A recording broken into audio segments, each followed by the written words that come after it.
Hey, what's up guys? This is your Gemini forecast for May. And listen, for those of you having a birthday month this month, happy birthday. The rest of you will be having it there in June. But listen, this month here I feel can be so beautiful when it comes to social activity, catching up with your friends. Maybe you've been working too much, Gemini, so you haven't really had the chance to do so, but this month we got Venus here, so you're radiating all this heart energy out to your groups and affiliates and friends and so forth. And I can see that there might even be people from the past that may be showing back up again, and that has to do with Mercury, which is in this area. It is retrograde here for a little bit. You might have already felt that here at the end of April, but it could still be lingering into May. This allows you a wonderful opportunity to kind of have, a rejuvenation of your friendship or your relationships, or maybe even allowing to have a better ending, completion of something that didn't work out in the past, so you can kind of smooth those edges. Whatever it is for you personally, that depends on your personal natal chart, which I can't see. But expect there to be some delightful incidences throughout the month, because both Mercury and Venus will be moving over that degree of Uranus, which brings the unexpected, right? And we like that. That is that Pandora's box that we talk about, the wow factor.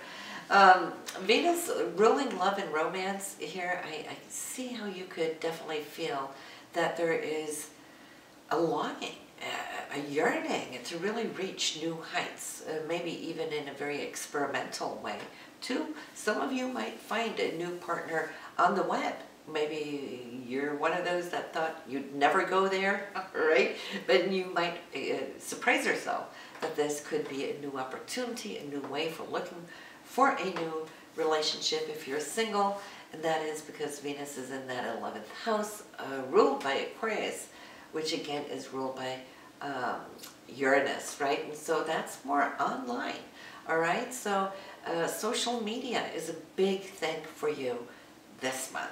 Now, if you are a writer or wanting to get your information out there, this is a great month to do so, because again, the internet, the web, whatnot, we got Mercury, we got Venus here, so you can expand your horizons through the internet one way or another.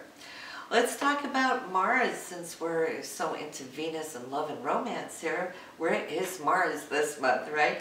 Now, lo and behold, it's in your first house for personality. That is you. So you're the initiator this month. And so Gemini, watch yourself kick into action. You're not going to sit and procrastinate or wait for the world to catch up with you. You're out there to get it, and you are definitely going to be opening up doors all on your own, and with the help from the universe, of course. But to furthermore empower this Mars is the new moon, not before the end of the month. That will be May 25th, and this new moon will be 4 degrees in Gemini. So any of you having your sun or any other planets around 4 degrees Gemini, you'll feel it even stronger, because then you will have both Mars and the new moon to your sun. Now, also what that means is that people around you will see that you are kicking dust, you know, you're up and running, and really manifesting the things that you've been working on here while Mars was in your 12th house. You were dreaming the dream, right? You were chasing it while it was in the 11th house, but here you are in the first house. It's happening, Gemini. It's your time.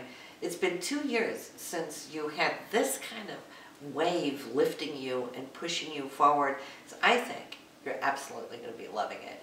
So putting love and romance, Venus being now in Aries, is also initiating love, chasing love, being the conquistador of love.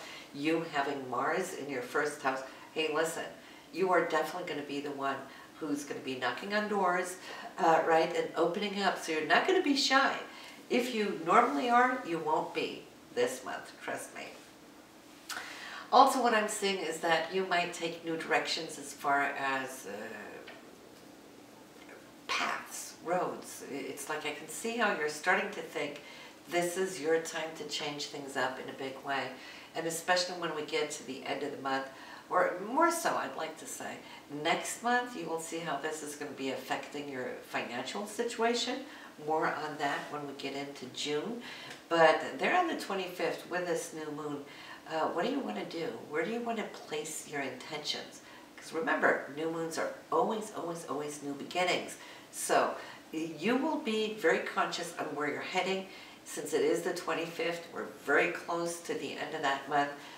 You will probably be looking ahead for the oncoming months, June and July, and those things that you'd like to do. So you can start early by feeling what it is you want from your future now. Start dreaming the dream and putting it forward.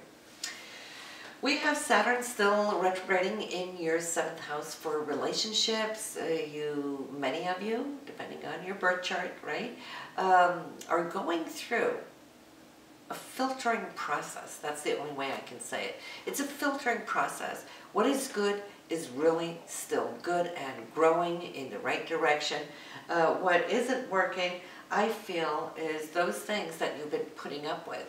And everybody can put up with situations for a while, but then there is an outer boundary. It's like, we give ourselves a time limit. I'll put up with it thus far to see if changes are coming in. Your time limit for your relationships to really get it on par with you and the way you would like to see it, ideally, will be around August 6th. By that, I think most of you will have gotten your ducks in a row, and if you haven't, well, then that is like cut off time for you. That's when Saturn's going to be moving direct again. Jupiter, on the other hand, is retrograde until June 10th. So we're going to see how Jupiter is going to be picking up all this wonderful energy for you. In the 5th house, has to do with children, creativity, the businesses that you own. It's how you express yourself when you want to do fun things. And Jupiter's all about wanting to have fun, right? So even when it's retrograde, it's still working for you. You're wanting more, perhaps, freedom to be able to express. And when I say freedom, even time can be a restraint. If you're always short on time, if you're always working deadlines, your dream would be, I wish I had more time so I could expand my hobbies, have more time to my children, more time with my loved one. So this is how I can see how you're looking at where can I now tweak and fix so that by the time of June 10th, that will be around your birthday for quite a few of you, and then that Jupiter is going to go into that new cycle and power it up for you. Neptune is still beautifully in your 10th house, so I feel that most of you Geminis are doing exactly those things that you want to be doing. For those of you that might still be feeling a little lost, that is because Neptune can, in so many ways, dissolve our goals and dissolve our path, and then we feel lost, like in the middle of our matrix. It's like middle of nowhere. And if you're feeling a little lost, that you used to have very sharp, clear goals, then Neptune was still there working for you. But if you're feeling the sense of losing your direction and having to make new choices and changes, well, then you're having Neptune to one of your personal planets, which I can't see from here. Then Neptune has a tendency to dissolve everything. Think about it being the ruler of water and the oceans, and we can scoop up a handful of water and it's there for a moment and then it just seeps through. Then we don't feel that we have control. So if you're feeling one of those who might be feeling that you're at lost in your career, well, just recognize where it's coming from. It's Neptune trying to dissolve the old, only for a higher purpose. The universe never makes any mistake. Maybe the old needs to dissolve so that you, ideally, another keyword of Neptune, can put you into that new path. So it's like lifting up a fish from one pond, putting you out in the ocean. So in the aftermath of it, you will definitely be more so aligned with your mission in life, okay? Just wanted to mention that for you. This has been an ongoing thing for many of you under this whole transit of Neptune. Some of you have already gone through it, some of you have yet to experience it, and some of you are smack in the middle. So if you're feeling changes upon you and you lose your direction, don't let it worry you. Trust the process. Neptune is very spiritual. It's time to align yourself with asking, what is my mission in life? What can I do best? Why am I even here to accomplish? So you're feeling like this calling that you have something very important you're supposed to be doing. So follow the call and you can't go wrong. All right?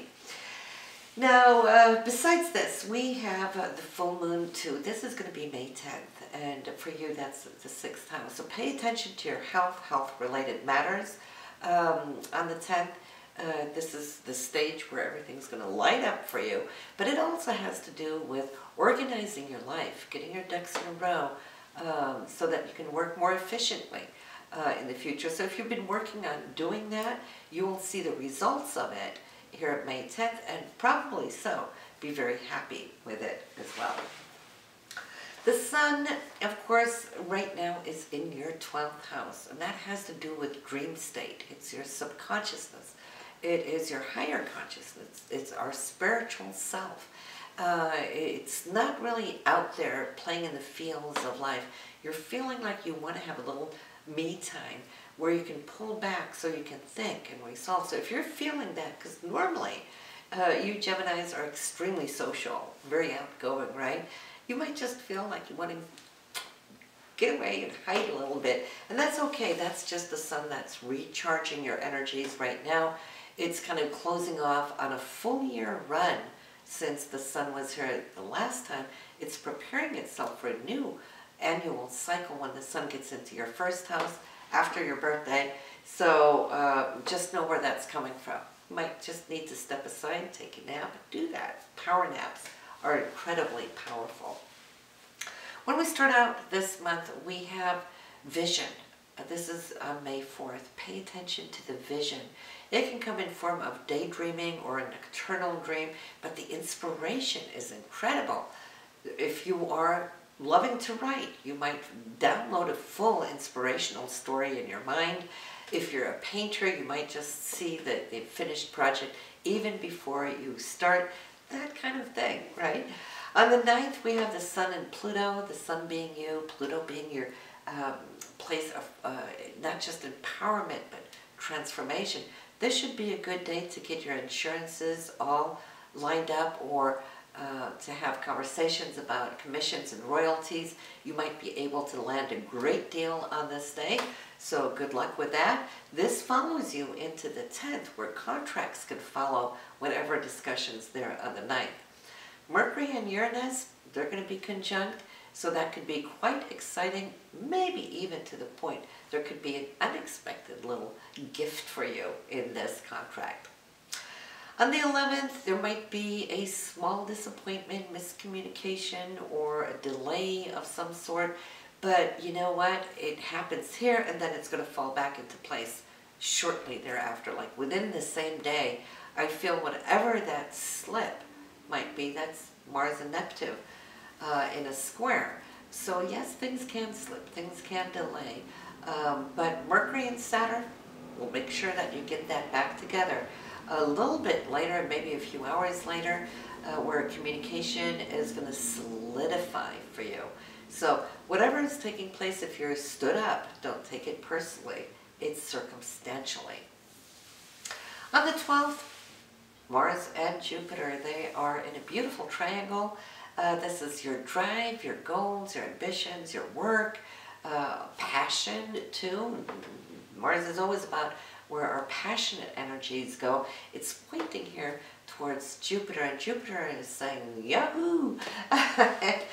Jupiter being in your 5th house is all for fun and play and recreational hobbies and so forth, but it could also be this news is coming from one of your children, okay, because the 5th house will also cover them, and Mars here in your 1st house, it's you spending time with children, or your boyfriend, girlfriend, doing something really wonderful and fun. If one of your children, for example, are taking an exam, they should have great results under this kind of celebration. On the 16th, your ruler, Mercury, will be moving out of Aries and your 11th house into the 12th house of Taurus. So now, having been so extremely active and having that retrograde that's been ongoing there, it is going to take a break, and you're going to be able to dwell a little bit more into your higher consciousness, your subconsciousness. It's good to have a little me time at this time so that you can really hear your thoughts. That's what it's about. It's really reamping the power of listening internally. That will be for a good 3.5 weeks.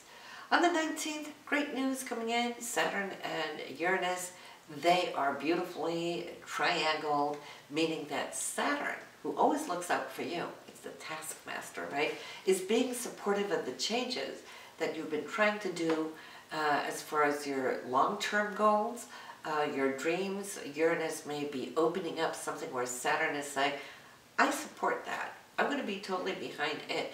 Even though Saturn is still retrograde, I feel that this change that you might be contemplating today is still for the long run and good news. So you can make decisions, but you may not see it really take on shape and form and materialize before later. Saturn will go retrograde in August 6th. And then we'll need a little time to catch up with Uranus again. So say by the end of August, September, autumn will be the time of major change. Of those things that you're planning, deciding upon right now, is all good. It's all good. You're just going to have to wait to see it, though. There might be some choices, too, here on the 19th. Venus and Jupiter, not totally seeing eye to eye. We had that last month, too. Venus has been retrograde, right? So whatever issue was in in April, right now it's passing over that same degree, and I feel that at this point, Venus being direct, even though it is opposing Jupiter, they're both very nice planets to deal with, right? But I'm seeing that whatever the issue was last month, you're going to see the result of it now. Was it a good choice that you made or not? This is how it's going to manifest for you at this point. I feel that a lot of this has to do with you and your loved one, or between you perhaps and a friend, or also a child, your child. So yeah, it's going to be okay. At this point, I see now too that the sun is moving into your sign. This will be on May 20th. And what that will do is allow you to come forward to radiate and shine, be that much more magnetic and attractive. The sun always radiates, and this is your first house for personality. So you've had a few weeks now with that me time where you've been listening closely within. Of course, Mercury is in there now, but when you're out in the first house, you're taking action on those things that are totally important for you and communicating it, bringing it out to the world. Let them now see what is it you've been dreaming about. Now is the time that you can be showing it. On the 25th, there might be a financial situation between you and someone, maybe not seeing eye to eye, or maybe there's a bill where you were overcharged, something. So that's a little cleanup day to get those things done, but it passes relatively quickly. So not really a biggie, but it's a frustration that you can come to experience, or you could feel that people around you are also frustrated because there's a lot of passion in it. Venus is love and romance and the things that we believe in. It's our inner self-worth and the worth of others. And Pluto might get in there, and if things aren't working, it might get a little fiery, but it's all in passing. So lay low if you can on May 20th.